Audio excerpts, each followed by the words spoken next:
Sinamoto.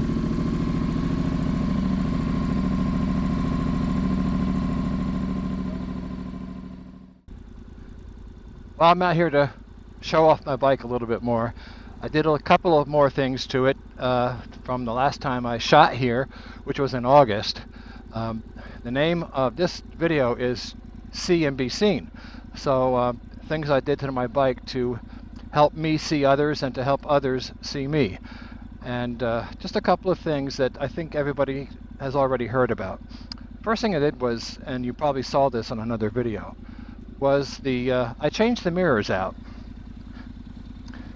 These mirrors are double take mirrors.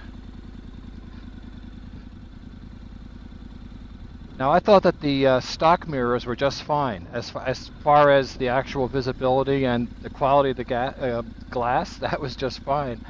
The only problem I had was the right side mirror always needed to be adjusted. It was difficult to adjust. It was stuck, kind of, and I would always loosen the base despite tightening it several times. So I decided to replace with these double take mirrors.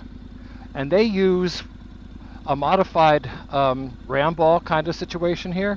A ball in the base and a ball in the mirror, of course, and the attachment stick. But it's a modified design from the standard round balls. And it took me a couple of days to figure out which position I liked best, and the right side did move a little bit, so I had to retighten that. But since then, nothing has changed. Everything's been the same. They are a bit taller. They come in two different sizes. There's a 6-inch model and the 3.5-inch model. Oh, by the way, no affiliation, no sponsorship here. I found these mirrors online like everybody else did and went ahead and bought them myself. And the reason I chose these, well, they stick up higher. They're easy to use, really easy to use. They have a lifetime warranty, and the company is based in Colorado. So all those pluses was what made me decide to get these. So like I said, you may have seen them on the previous video. I already talked about the Super brake light flasher. I talked about that in the previous video. That's installed inside the left rear cowl here, and I'm not going to show that because I hate taking that off and putting it back on, but I do have some footage of what that looks like if you're behind me. And I also have, I'll see if I can just get a still shot at home of this device. On the back of my helmet is a brake-free brake indicator light. It's sensitive to deacceleration when you slow down or stop, and will flash so the cars behind you can see it.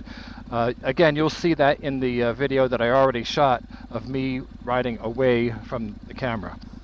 A couple of weeks ago I installed, oh, I see one of the caps came off, Engine Guard by T-Rex Racing. Very sturdy, very, very sturdy. A little bit tricky on the install because everything fits very snugly, and you got to stick with it for a while to get it right. So you can see on the front that they do stick out. They will protect the engine, but probably not the fairings. Basically, they weren't designed to protect the fairings. Now that I'm up here, you can see that I installed lights on those engine guards. They're yellow, and the running lamps are amber, so I have two different colors here. The make on the additional lamps is Kewig or Kewig, K-E-W-I-G. Again, no affiliation with either them or with T-Rex. I found their products online, I studied a little bit more, and then said, hey, I think I'm interested, and went ahead and did that. I attached the lights to the bottom section of the engine guard. I was originally going to attach it up here, but then I thought that light and this light are too close together. I want them to be separated, so I installed it down here. It's still temporary. I still have zip ties here. I probably won't do anything more until spring on that. But I am pleased with the engine guard, and those lights. Oh, by the way,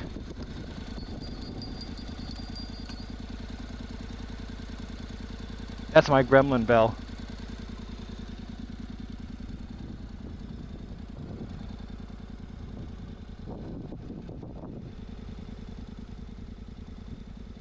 Now back to the lights. These were not the cheapest lights you could get. I bought lights that have a controller box, not just a switch to the battery. They have a controller box which was designed to connect to the battery, and it has a third wire to connect to your accessory port so that it knows when the ignition is on, then it will give power to the light bulbs themselves. But I didn't connect it to the battery. I was going to do that. I had problems with finding a clear space running from the battery area up to the cockpit area. I was running a big zip tie through there, and it got blocked several times. So I didn't want to take the fairings completely apart at that time. So what I did, I installed the entire device. The controllers and all the wires are in underneath the panels here. I did not fasten them yet because I'm still working with the zip ties, but everything's connected here. On the full fairing model, which is the 700D, there is an option port available that's only turned on when the ignition is on. So it's an ignition controlled option port, and it's not being used. That entire bus, the option port bus, is dedicated to we don't know. There's nothing else attached to it. It's for an option. It is connected to the fuse box through a 7.5 amp fuse, and it also has its own relay, so that the relay only triggers when the ignition is on. Power is only supplied to that bus when the ignition is on. When you turn the bike off, those auxiliary lights turn off also. So that's nice. So I didn't have to run wires through the body of the bike. I may do that in the future, I'm not sure yet. But since that was available, and like I said, according to the manual, the electrical chart on the manual, nothing else is attached to that bus. It's got 12 volts, 7.5 amps. So I wanted to give that a try, and it works. The manual for the lighting, they do tell you install directly to the battery. It's against principles if you don't do that, right? Well, like I said, I didn't want to do that. And the wiring on the lamp controller is actually smaller gauge than the wiring in the option bus. So I'm quite convinced that the bike can handle that current draw. You know, bigger wires on the bike that go to smaller wires on the lighting box. So I'm not upset with that. And of course the accessory wire that senses if the accessory signal is there or not, that just gets tied to the plus line. So as soon as the ignition is turned on, that little controller box for the lighting thinks that everything is good and turns on as well. The controller button for the lights are installed, well, I installed mine here on the right hand side.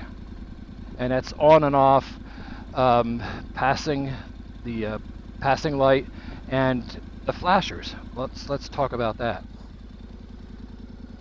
Right now we're on steady state yellow, and that's the way I ride it.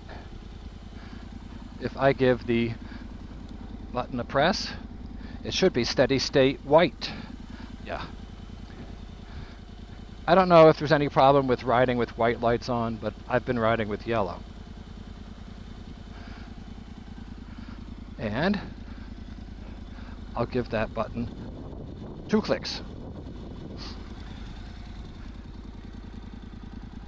Now we're in flashing mode. It's alternating yellow and white, yellow and white. And it has 3 flashing modes. Let's see what the next one does.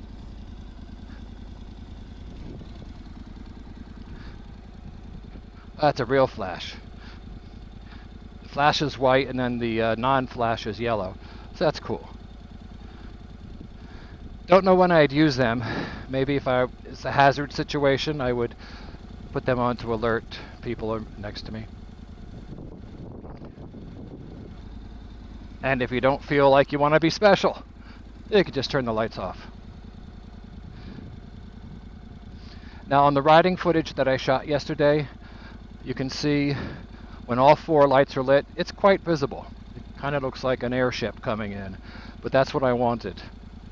And you can see the spread on the engine guards too.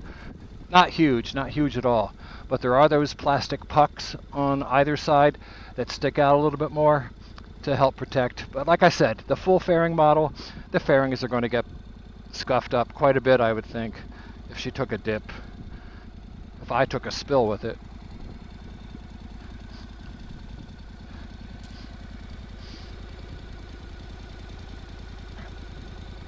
These plastic pucks, I think, are 3D printed, but they're really nice. They're really, really nice. All right, that's pretty much for the update on the bike. I will cut to the footage I shot yesterday. There are 4 passes from the camera. The first pass is away from the camera so you can see the brake lights. You can see the flashing brake light, and you can see the light on my helmet. Lights also because I'm coming to a stop. Then after I stop, I'm pretending that I'm at a stoplight, and I get tired.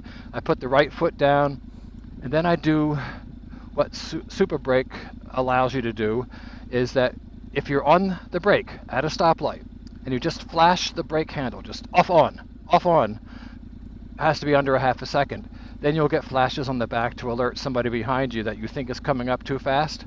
But that only works after you've been on the brake already for 3.5 seconds. I think they do that so that you don't start flashing people while you're driving down or riding down the street.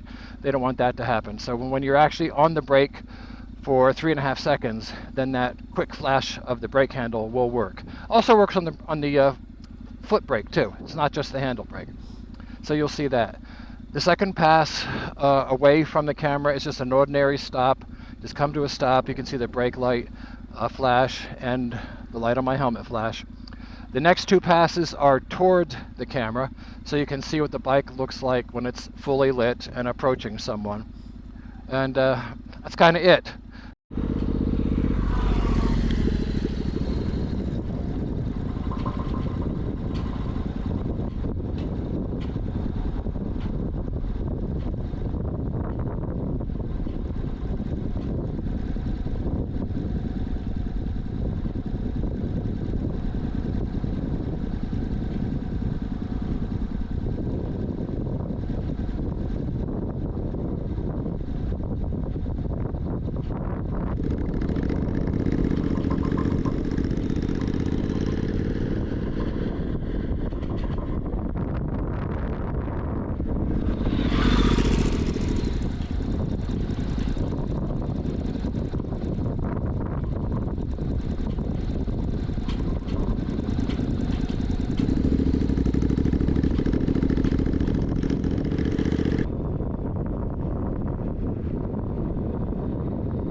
All right, I'm going to get rid of the camera here, go back on the bike, go for a little ride before it gets too dark.